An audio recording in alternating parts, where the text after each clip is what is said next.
Oh God, what are you doing here? I'm here to help. What if I don't want help? But I brought tubes! I'd prefer to use brand new tubes so I can start from scratch. Do a good job. Your wallet says otherwise.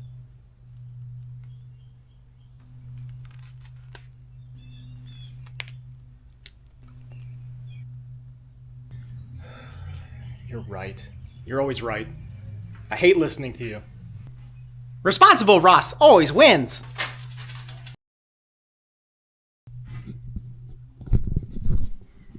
Alright, if you haven't seen from the intro clip, we're going to be using some used tubes, and that's okay.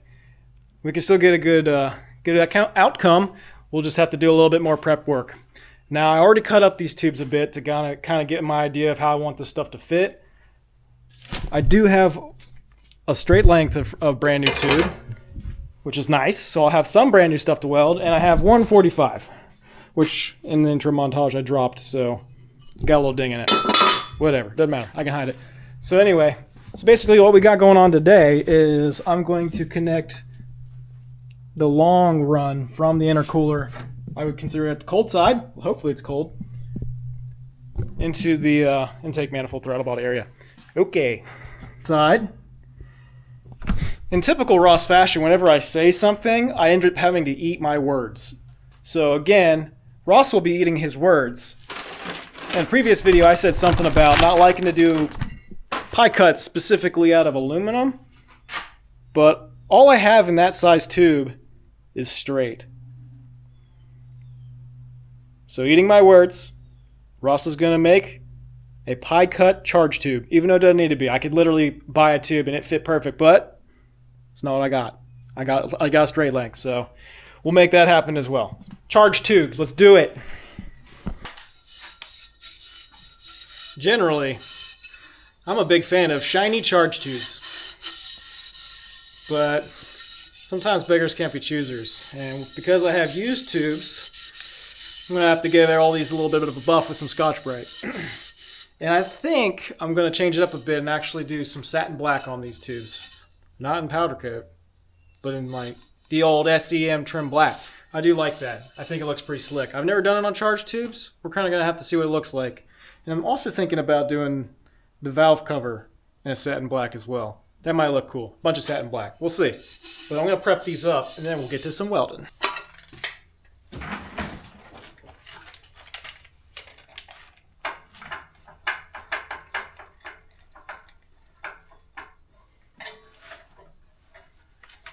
It honestly feels pretty good to be working back in the barn. I kind of miss having an area at home where I can work. It feels good. Well, I do. Got that ding. Oh. I'm opting to bead roll this now as opposed to later when it gets all big and long and kind of flailed all around in my barn. Got some blow ceilings in here. They're like 7 foot maybe. It's all right. Who knows? Maybe I'll actually cover this flat spot with some concrete grit in it with some branding. Probably not though. What would I brand it as? I don't know.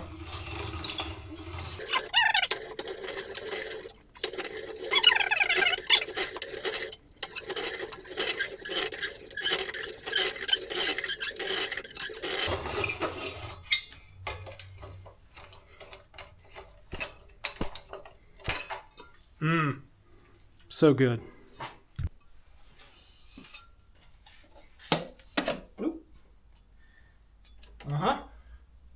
Yeah. Before I do something stupid, I should probably make sure that I don't build a charge tube directly into a starter. Yeah, that's probably smart. Looks like I was headed straight for it.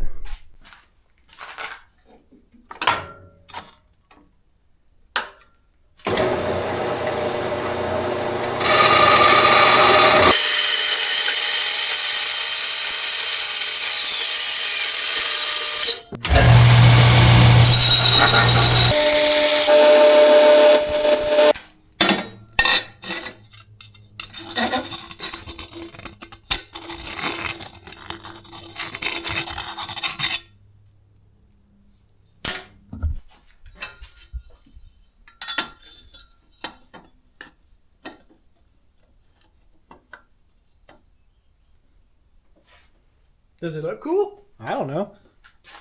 Let's find out.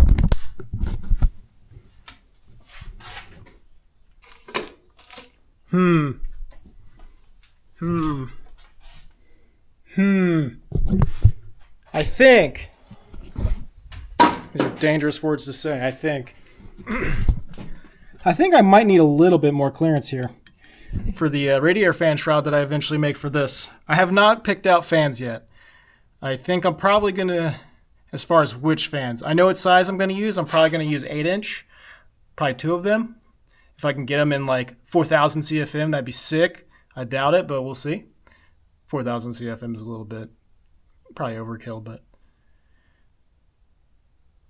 I'll have to pick them out. Shut the hell up, Ross. Okay, so this is what we're looking at right now. This might be enough space for radiator fan shroud. I don't know. Let me think about it.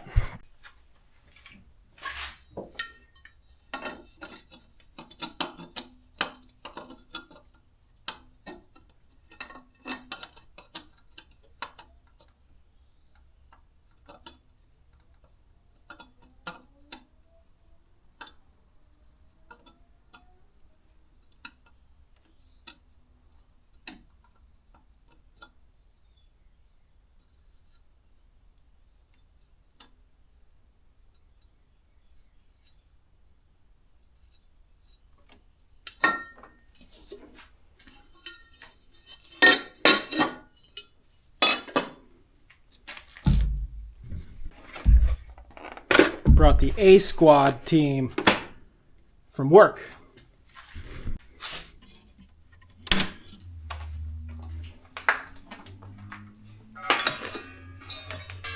You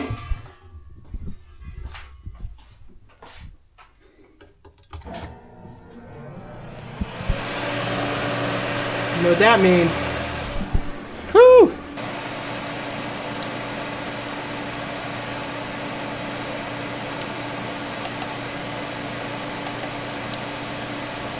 I have never tried welding on pretty much higher than 150, what do you call it, hertz, frequency, whatever.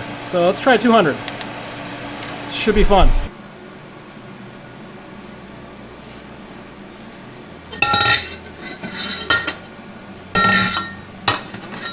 This might be easier standing. Tacking aluminum is always the hardest part, in my opinion. Get it to stick without breaking. Ooh.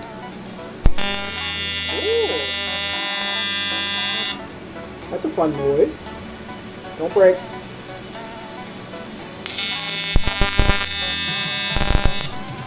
Ooh.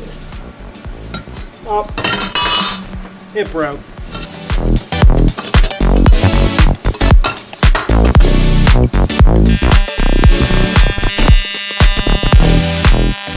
Okay. Don't break. Please don't break on me.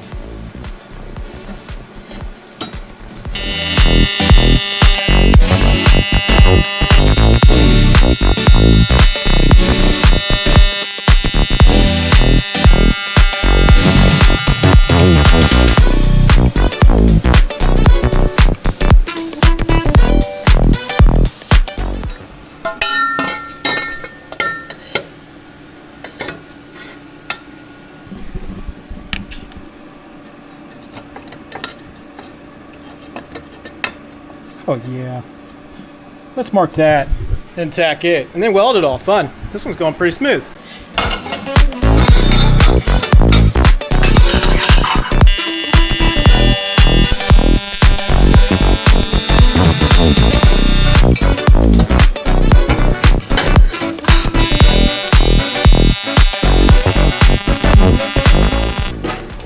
One more test fit and we'll see if I can weld this up.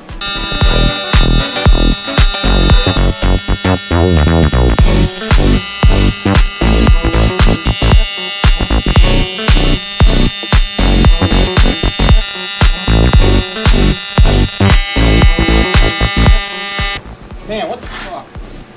I've completely lost it. Lost my groove. It's pretty frustrating.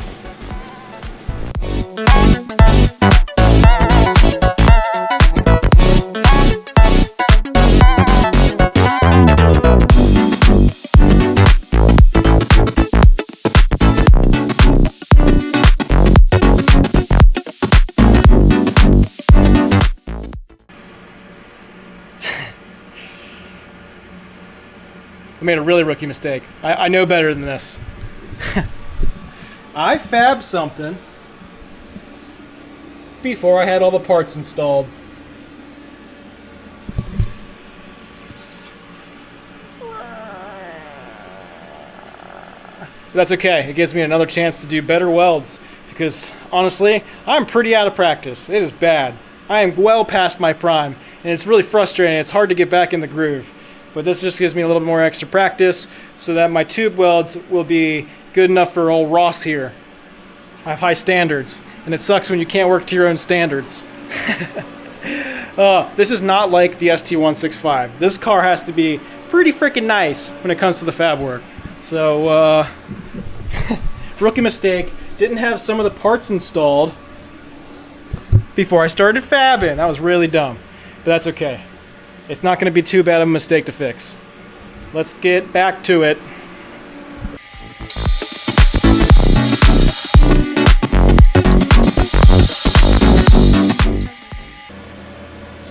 I had shit for penetration anyway.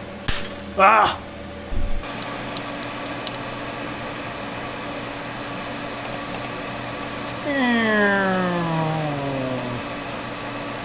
Maybe I should go up to here.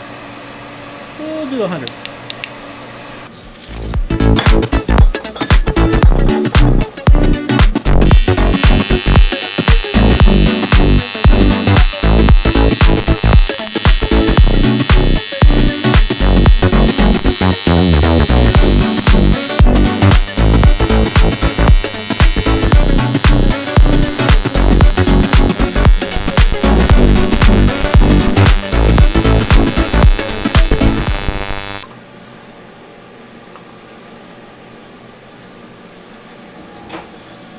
I'm back on a frequency that I'm more used to welding on and see if see if that helps me and not suck.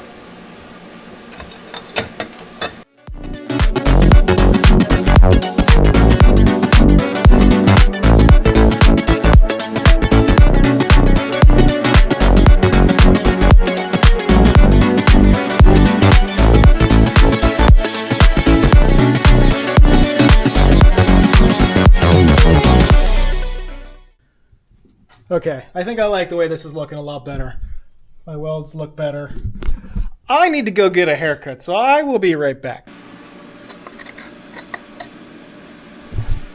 Haircut acquired, let's do this.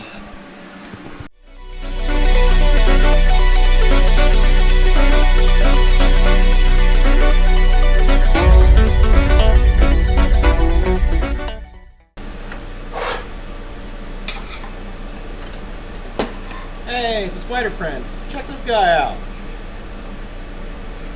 See that? Freaking spider friend. We're gonna go ahead and put you on the ground.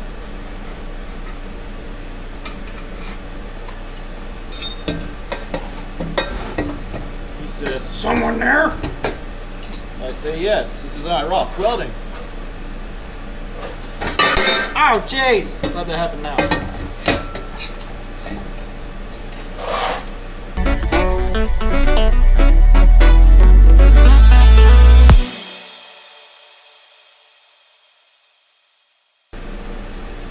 Definitely realizing that I am definitely putting too much torch lean back on my aluminum welds. It needs to be more standing up straight. I will keep that in mind for the next time when I do pie cuts, I guess.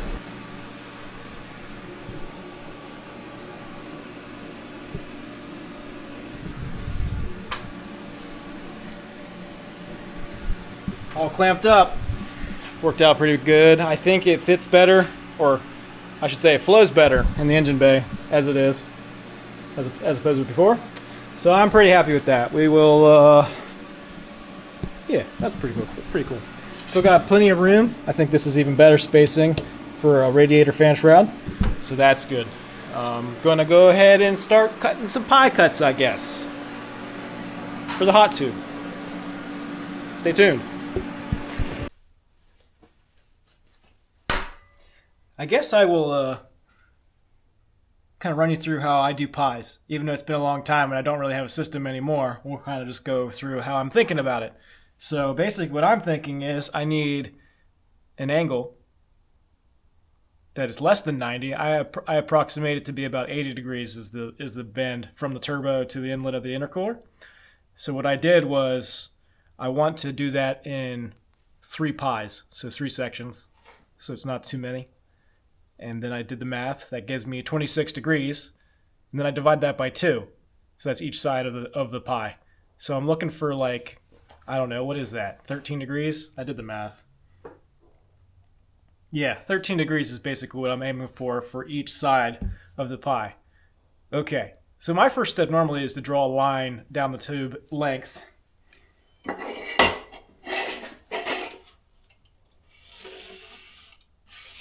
It's mildly straight. And we'll use that for basically as a reference for when I flip the pies back and forth. I'm kind of one of those guys that likes to have it as almost like as accurate as possibly can be, and it probably doesn't need to be like that, but it makes my brain feel better, so that's how I do it. All right, I got you guys on my chest. Hopefully it's not annoying listening to me breathe, but the first thing I'm going to do is set my saw to the angle that I want, which I think I said was 13. Cannot see. That's 15, 14, 13. That should be close enough. All right, I'm going to start with the side that's already cut on this tube. Not that it matters, but it makes me feel better. Right. Make sure there's enough stick out for that. I have to adjust you guys a little bit. All right. Yeah. All right, so this is a 2-inch tube. The line should be fairly centered. So what I'm going to aim for here is 1 inch, and that'll tell me that the tube is mildly where it needs to be as far as when I start flipping it back and forth. Does that make sense? I don't know. You'll have to find out, I guess.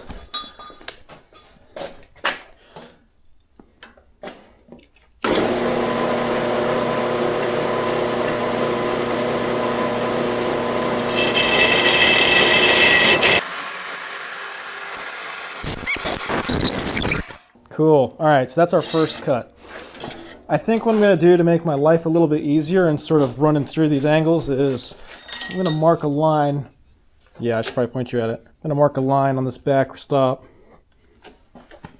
1 inch up so I can just line up that side with the line that I have drawn on the tube.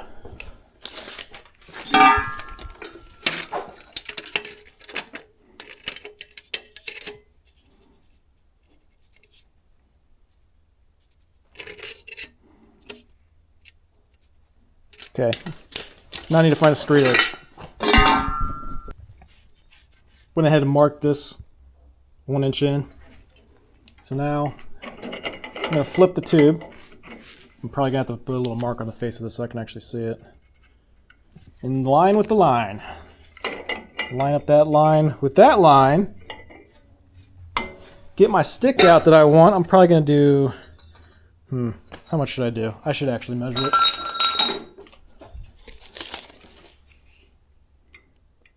Let's do at least a 1/2 inch, so I'm not stacking welds on top of each other. Let's call it 3/4. Why not? This might not even work out. We'll find out. Put a 3/4 inch mark. And then I'm going to look down the saw blade to kind of line it up with that.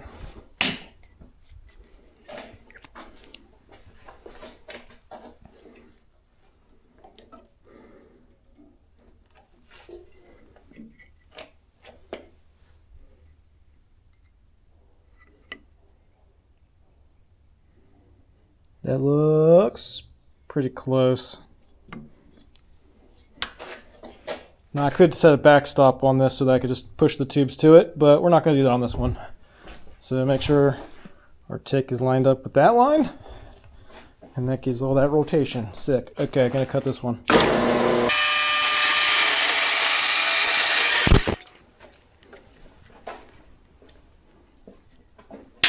Okay, let's do that a couple more times.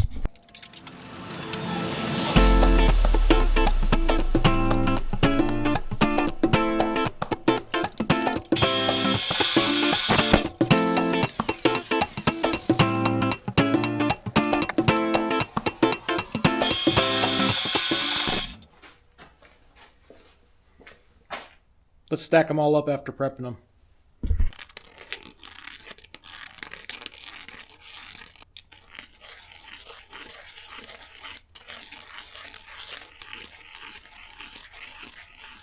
I already faced these on the belt sander.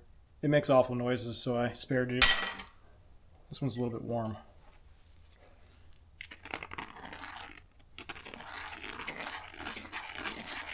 I love these things. It's a very satisfying sound and also feel when they're nice and sharp. Oh yeah. A couple burrs on the outside.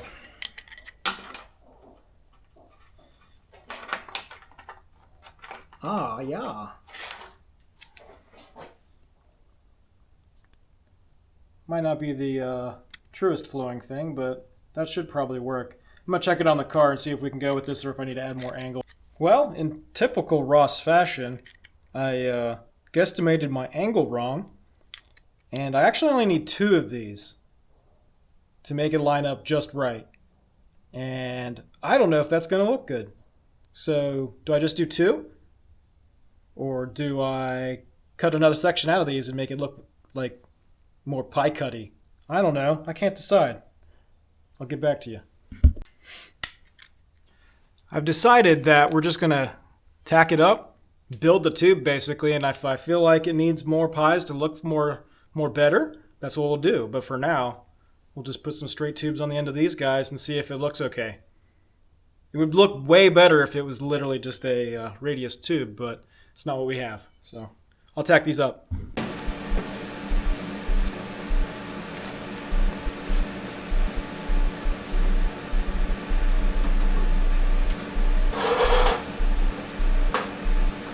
Oh yes, it helps when you plug your welder in. I heard the water cooler. Figured everything was on. I did leave the reference lines on the back side of these guys. Obviously it's on the front side of this one. That would have been in the middle, but because I'm using these two, it has the lines to help you line yourself up. Kind of a little helpful little tool.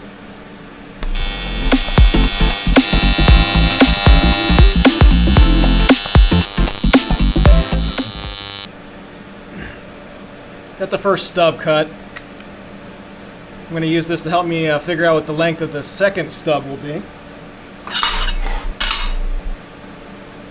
Tack that up.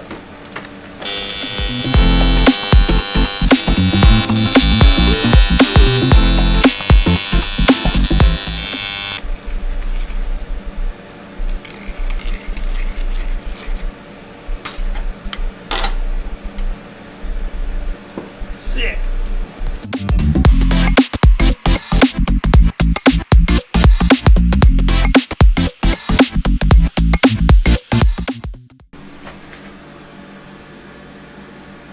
I think that looks clean enough.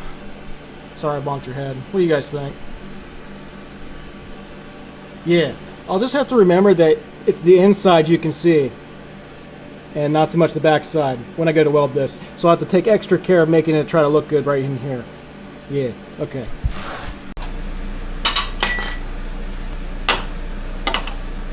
I guess it's time to weld.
Okay. I am cooling down the part in between each one of these passes. Because it's such a small tube, it's only 2 inches in diameter, it kind of absorbs the heat and kind of holds it in. So cooling it helps with not blowing through it again when you get it welded around.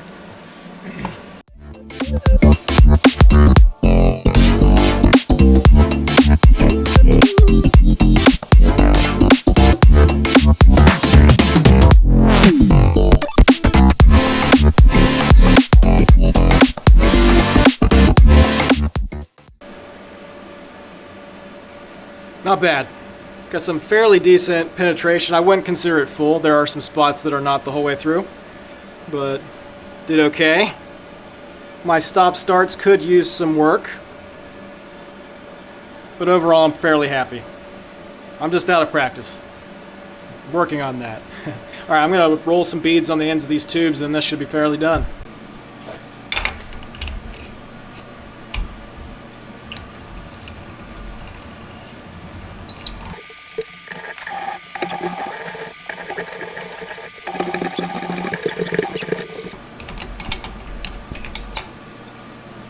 Woo!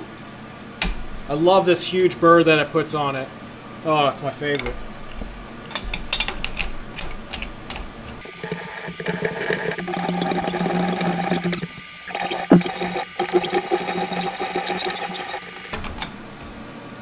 Oh yeah.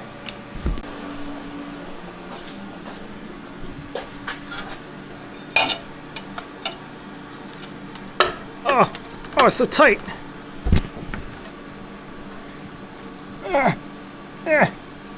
Oh yeah. That looks pretty okay. I'm not too upset about that. I need to get some couplers. This is not a full-size coupler. I cut this off of a 45-degree coupler. So it doesn't really have enough length. That's okay. I don't have clamps either. So that's as far as I can go with that, but let's see what else we can get into in this episode. You know when you cut your socks that are like shin high? Because you need a sock that matches another sock that's not shin high. So you cut it, so you're not having one shin high sock and one low sock. And then the elastic gets all messed up. And then as you walk all day, it's falling off your foot. That's what I got going on today.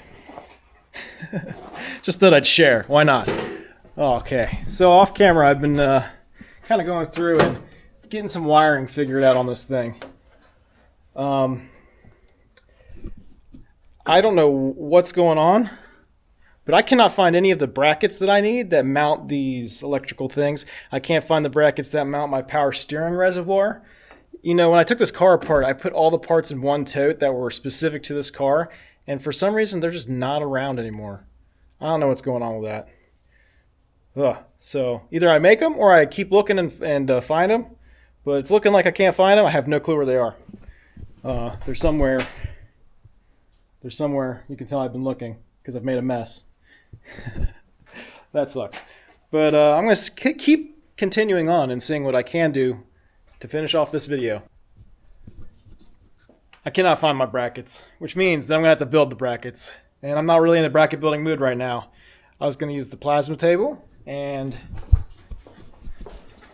right now, honestly, it's cold and wet outside. So instead of having to keep the doors open so I can use the plasma table to cut my brackets, I'm going to just save that for another day. But I figured we could kind of go over what's left on this car. If I really wanted to, if I wanted instant gratification, I could, throw some fluids in this engine, throw some fluids in the trans, plumb a couple things, and I could start this car, spark plugs, etc., etc. But I'm going to delay it because I want to have all the fab work done. I want to get all the wiring tidied away because I know if I get it running, I'm going to want to go drive it. And if I have to button up a bunch of little crap, I'm not going to want to do that. So I'm going to delay it a little bit, make sure everything is 100% before we do the first start. And then I'll be able to drive it right away. So that's kind of the plan. So I guess, what is left, really? I need to plumb the radiator. I need to finish painting parts, obviously, to, like thermostat and what thermostat housing, get it plumbed, finish some turbo plumbing, actually use some freaking header studs to get that mounted on. Had to steal some off of some other cylinder heads because I can't find any in my bolt bin. Oh yeah, a little bit of coolant plumbing. Because I use a 2nd gen engine block and this is a 4th gen cylinder head, I'm using all 4th gen like running gear as far as water pump and stuff like that. There is a port back here on the back of the block, which on the 4th gens is here. So if I do decide to run the 4th gen oil cooler, I don't know if I need to tie into that port in the back of the block since it's not here, or if that needs to be plumbed in a different way. That's some research that I need to do, and or I need to look at the coolant flow diagram to figure that out. So there's a little bit of thought that needs to happen there. Okay, so cooling, that would take care of all that. I need to plumb the slave cylinder for the clutch, get all that bled. Needs a starter. I need to do a blow-off valve for our fancy charge pipes that we did in this episode. I do have the blow-off valve. I'm going to reuse the one that I had, and I'm probably going to end up cutting the mounting flange off of the old charge tube and mount it onto this one somewhere. I'm not sure where I'm going to put it yet. I was kind of thinking I'd put it on the intercooler and kind of tidy up in there, but I'm not exactly sure yet. I have to do some thinking. So, where was I? Yeah. It's honestly not far away from starting. Oh yeah. And some stainless welding. I need to do an O2 bung, probably 2 actually. I'm going to initially start this engine on factory EFI. I'm going to break the engine in on factory EFI, and then I'm going to have to do some budgeting and hopefully get into a link ECU for this thing. I'll either build a patch harness and steal the ECU off my MR2 and run a separate file for this engine, or it'll get its own. Don't know yet. The MR2 is on a Link Extreme, and I'd really like to put this on a Link Extreme too, just because I can build from it there. It can start out basic and then and just kind of get as wild as it kind of turns into. If I do a plug and play, I'm kind of limited. I'm not sure if I want to go that route. I kind of like having options, so have to figure out what I want to do with that. So anyway, that all being said, we're pretty close to getting this thing fired up for the first time. I need to do some buttoning up. I need to build some brackets. Today is not the day for that. But I guess I'll end this video off here. Thank you for watching. Goodbye.